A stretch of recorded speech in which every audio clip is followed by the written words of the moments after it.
The wreck at Millbury proved a critical factor of life and death back in 1983, when Conrail's trains OIEL 9 and Mail 8 suffered a side collision near the interlocking tower. Unbeknownst to the road foreman, a fatal pattern of errors was found not by human misreading and calculations, but by nature's unsanitary pattern of violently cold winter weather.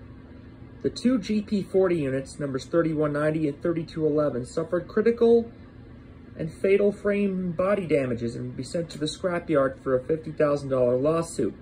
NTSB offices near the Pentagon got critical words that one of the crewmen did not survive the sideswipe collision and was fatally impacted at the scene of the crash. Conrail back in 1983 did not know how bad the weather was. One of the undercover armed citizens found a speedometer covered in ice and snow from inconsistent maintenance. A fogged-up brake pressure gauge was also recovered near the crash site. A third unit, 3328, suffered severe body damages, was rebuilt and put back into service within 3 months.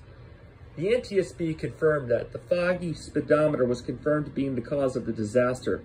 Even back in 1983, when former President Ronald Reagan was in office until his death in 2004, he said he was heartbroken that Consolidated Rail Corporation had been going through tons of losses, including a scrap Universal 33C that had its frame telescoped from a disgruntled employee who was fired for being under the influence of alcohol. Now compare the collision at Millbury to the rear ender at the Chase, Maryland from 1987.